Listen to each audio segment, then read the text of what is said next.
আমরা গণতন্ত্রকে চর্চা করতে গিয়ে প্রতি পদে পদে বাধা পেয়েছি। বাংলাদেশের মানুষ তর্ক করছে, বিতর্ক করছে, আলোচনা করছে এবং তার মধ্য দিয়ে কিন্তু তারা একটা জায়গায় এসে পৌঁছচ্ছে। আমাদের বাংলাদেশে যে জাতীয় নিরাপত্তা, সেই নিরাপত্তাকে রক্ষা করার ব্যাপারে বাংলাদেশের জনগণ ঐক্যবদ্ধ আছে, এই ব্যাপারে আমরা একমত। এখানে যে বলা হয়েছে, যে অনেকেই বলতে চেষ্টা করেছেন যে জনগণের মধ্যে আপনার কিছুটা বিভেদ আছে, বিভাজন আছে, সেটা জনগণের মধ্যে নেই। আমার মনে হয় রাজনৈতিক দলগুলোর মধ্যে তাদের মত ও পথ নিয়ে কিছুটা মত পার্থক্য থাকতেই পারে, যেটাই স্বাভাবিক। বাংলাদেশের মানুষ সবসময় কিন্তু আপনার ঐক্যবদ্ধ থেকেছে প্রয়োজনের সময়।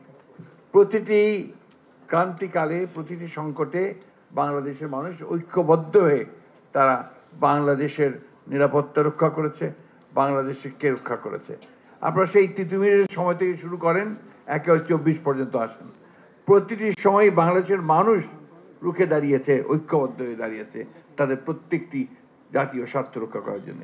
52-এর ভাষা আন্দোলন বলেন, 69-এর গণ অভ্যুত্থান বলেন, 70-এর নির্বাচন বলেন, 71-এর মুক্তিযুদ্ধ বলেন, সর্বক্ষেত্রে মানুষ এক হয়ে লড়াই করেছে তাদের নিজের জাতীয় স্বার্থ রক্ষা করার জন্য।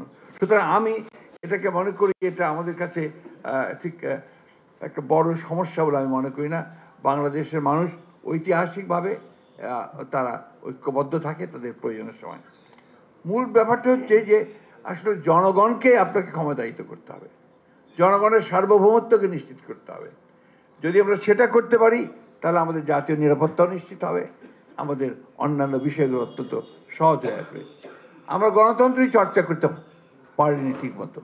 আমরা গণতন্ত্রকে চর্চা করতে গিয়ে প্রতি পদে পদে বাধা পেয়েছি। সেই জায়গায় আজকে আমাদেরকে একমত হতে হবে। আমার ধারণা যে আমরা সবাই এই ব্যাপারে একমত হয়েছি এবং অনেকে নেতিবাচক কথা বলছেন, আমি কিন্তু খুব ইতিবাচক দেখতে পাচ্ছি সামনে। বাংলাদেশের মানুষ তর্ক করছে, বিতর্ক করছে, আলোচনা করছে এবং তার মধ্য দিয়ে কিন্তু তারা একটা জায়গায় এসে পৌঁছচ্ছে। এবং আমি বিশ্বাস করি যে আমরা এই আলোচনার মধ্য দিয়েই, তর্ক বিতর্কের মধ্য দিয়েই আমাদের সেই জায়গাটা আমরা যে পৌঁছবো, যেখান থেকে আমরা সত্যিকার অর্থে আমাদের গণতান্ত্রিক প্রতিষ্ঠানগুলোকে নির্মাণ করবার জন্য একটা সঠিক পথ খুঁজে বের করতে পারবো। এখানে খুব ইম্পর্টেন্ট কথা যেটা আমরা মনে করি, যেটা কৌশল বলেছেন, আসলে ডেমোক্রেটিক ইনস্টিটিউশনসগুলোকে আমাকে শক্তিশালী করতে হবে এবং এটাকে শক্তিশালী করতে যদি পারি, তাহলে আমি জাতীয় নিরাপত্তাকেও আমি নিশ্চিত করতে পারবো এবং আমার অন্যান্য বিষয়গুলোকে আমি সামনের দিকে এগিয়ে নিয়ে যেতে পারবো।